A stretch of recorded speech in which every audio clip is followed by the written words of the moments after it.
بسم اللہ الرحمن الرحیم والصلاة والسلام علی سید الانبیاء والمرسلین۔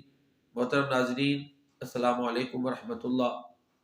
سورۃ التکاثر کی روشنی میں چند گزارشات آپ کی خدمت میں پیش کروں گا۔ کثرت کی طلب، کثرت کی حرص، طمع اور لالچ نے بہت سے لوگوں کو تباہ کر دیا، تباہی کے دانے پر لے گیا۔ یہ جو عمل ہے کثرت کی طلب، یہ بہت سے لوگوں کو تباہ کر کے اس نے رکھ دیا، تباہی کے دانے پر لے گیا۔ بعض لوگوں کے پاس جب مال کی فراوانی ہوتی ہے تو پھر وہ خلق خدا پر زبان طعن اور زبان دشنام اور زبان غیبت دراز کر دیتے ہیں، تانا زنی کرتے ہیں، عیب جوئی کرتے ہیں، خلق خدا کو حقیر سمجھتے ہیں۔ ایسے لوگوں کا انجام تباہی ہے۔ سورۃ التکاثر کا سورۃ الہمزہ کے ساتھ اس لحاظ سے بڑا گہرا تعلق ہے۔ سورۃ الہمزہ میں ایک ایسے شخص کا کردار یا ایسے شخص کو بیان کیا گیا ہے کہ جس کے پاس جب مال وافر آ جاتا ہے، جس کو وہ بڑا سمیٹ سمیٹ کر سنبھال کے گن گن کے رکھتا ہے، تو پھر مال کی فراوانی کے بعد اس کے کردار اور سوچ میں منفی تبدیلیاں آتی ہیں، خلق خدا کو حقیر سمجھتا ہے۔ چنانچہ سورہ ہمزہ میں اللہ تعالیٰ فرماتے ہیں وَيْلٌ لِكُلِّ هُمَزَةٍ لُمَزَةٍ الَّذِي جَمَعَ مَالًا وَعَدَّدَ يَحْسَبُ أَنَّ مَالَهُ أَخْلَدَ كَلَّا لَيُنبَذَنَّ فِي الْحُطَمَةِ۔ ہلاکت ہے ہر اس شخص کے لیے جو تانا زن ہو، عیب جو ہو، غیبت کرنے والا ہو، جو مال کو جمع کر کے اکٹھا کر کے گن گن کے رکھتا ہے، مال وافر آ جاتا ہے پھر تانے مارتا ہے۔ یحسب ان مالہ اخلد، اسے پتہ ہے میرے اوپر عروج ہی عروج ہے، مجھے کون سا کسی سے کام پڑنا ہے، ان کو میرے ساتھ کام ہے، لوگوں نے میرے پاس آنا ہے، میں نے کسی کے پاس نہیں جانا۔ پھر وہ ہمیشہ اپنے عروج کا ہی سوچتا ہے، موت کو بھول جاتا ہے، مرنے کے بعد والی زندگی کو بھلا دیتا ہے۔ یحسب ان مالہ اخلد، وہ سمجھتا ہے کہ اس کا مال اس کو ہمیشہ رکھے گا۔ اللہ فرماتے ہیں کلا، ہرگز نہیں، اس کی یہ سوچ اس کی بہت بڑی غلطی ہے جس نے اس کو تباہ کر کے رکھ دیا۔ لَيُنبَذَنَّ فِي الْحُطَمَةِ، وہ حطمہ میں پھینکا جائے گا۔ وَمَا أَدْرَاكَ مَا الْحُطَمَةُ، تمہیں کیا پتا حطمہ کیا ہے؟ نار اللہ الموقدہ، اللہ تعالیٰ کی بھڑکائی ہوئی آگ ہے، التي تطلع على الافئدہ، جو لوگوں کے دلوں پر چڑھ جائے گی۔ لہذا لوگوں کو تانے مارنا، پھر یہ کہنا کہ دیکھا میں بڑا بہادر ہوں، لوگوں کی غیبتیں کرنا اور پھر اپنے لیے کریڈٹ حاصل کرنا، لوگوں کی پگڑیاں اچھال کے ایسا کرنا اور اس کو ہنر سمجھنا، خوبی سمجھنا، بہادری سمجھنا، یہ بہت بڑی غلطی ہے۔ اگر کسی کی غلطی پوائنٹ آؤٹ کی جاتی ہے تو مقصد صرف اصلاح ہو، نہ کہ تذلیل ہو۔ اسی طرح جب طاقت کی کثرت کسی کے پاس آتی ہے تو اس کے دل و دماغ پہ بھی غفلت کا پردہ پڑ جاتا ہے۔ اسکندر و چنگیز کے ہاتھوں سے جہاں میں 100 بار ہوئی حضرت عیسیٰ کی قبا چاک، تاریخ امم کا یہ پیام ازلی ہے، صاحب نظراں نشہ قوت ہے خطرناک، اس سیل سبک سیر و زمیں گیر کے آگے عقل و علم و نظر و ہنر ہے خس و خاشاک، لا دی ہو تو زہر حلاحل سے بھی بڑھ کر ہو، دی کی حفاظت میں تو ہر زہر کا تریاق۔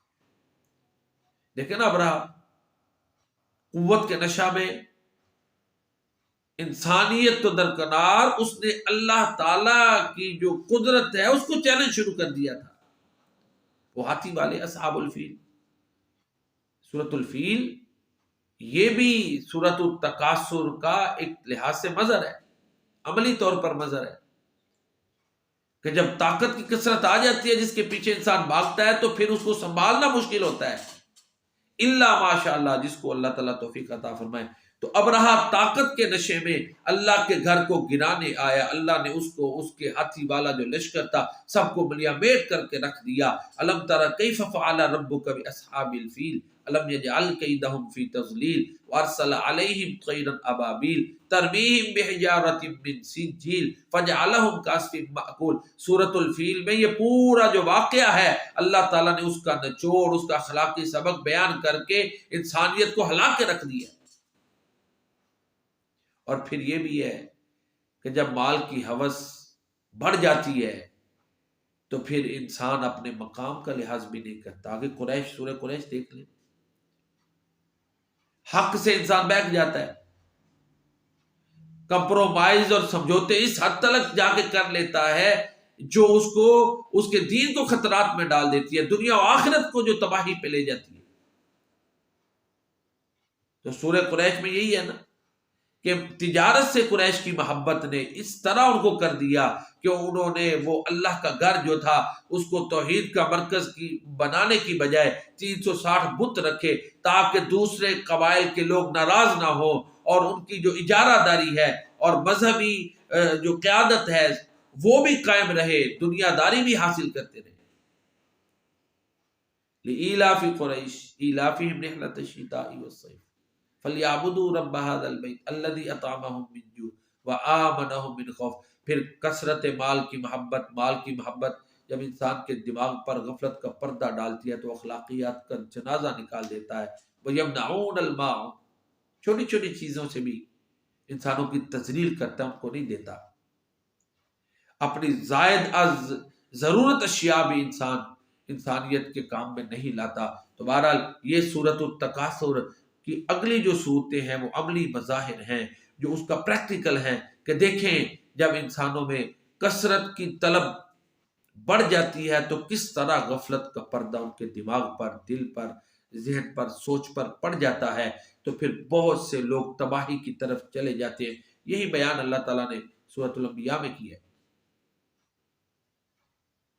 وَكَمْ قَصَمْنَا مِنْ قَرْيَةٍ كَانَتْ ظَالِمَةً وَأَنشَأْنَا بَعْدَهَا قَوْمًا آخَرِينَ فَلَمَّا أَحَسُّوا بَأْسَنَا إِذَا هُمْ مِنْهَا يَرْكُضُونَ. اللہ فرماتے ہیں ہم نے بہت سی بستیوں کو ہلاک کیا جو ظالم تھی،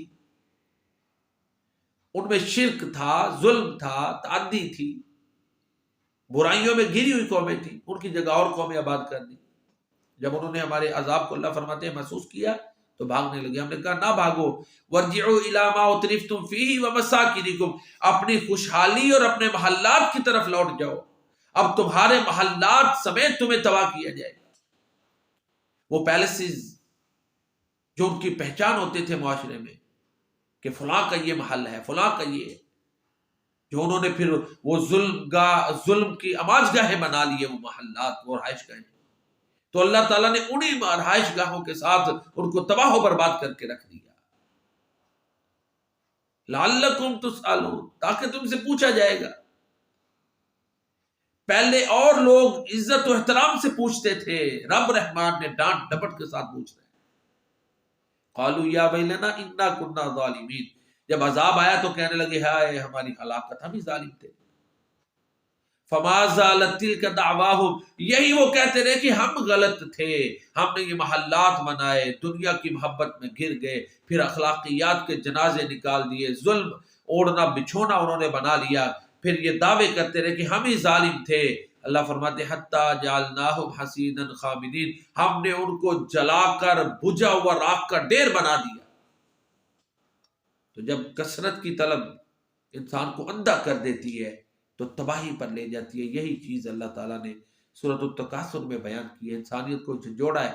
الہاکم التکاثر حتی زرتم المقابر، تمہیں کثرت کی طلب، کثرت کی چاہت، کثرت میں آگے بڑھنے کی طلب، کثرت میں مقابلے بازی کی جو طلب ہے اس نے غافل کر دیا حتیٰ کہ تم قبروں سے جا ملے. تو بہرحال انسان کو یہ ذہن میں رکھنا چاہیے کہ اس نے قبر میں جانا ہے. کثرت کی طلب اس کو قبر نہ بھلا دے، آخرت نہ بھلا دے، رب کی یاد سے غافل نہ کر دے، اپنے مقصد تخلیق سے غافل نہ کر دے. اگر انسان کو یہ چیزیں یاد ہیں تو سمجھے وہ غفلت سے بچا ہوا ہے، اس پر اللہ تعالیٰ کا خاص کرم ہے. اللہ تعالیٰ مجھے اور آپ کو ان لوگوں میں شامل فرمائے، ہمیں دنیا اور آخرت میں حسنہ، خیر اور بھلائیاں عطا فرمائے، آگ کے عذاب سے بجائے. اللہ تعالیٰ ہمیں دنیا میں بھی عزت عطا فرمائے، آخرت میں بھی عزت عطا فرمائے. رب رحمان ہمیں دنیا اور آخرت میں ذلتوں سے بچائے. آمین یا رب العالمین. وما علینا الا البلاغ المبین. السلام علیکم ورحمۃ اللہ.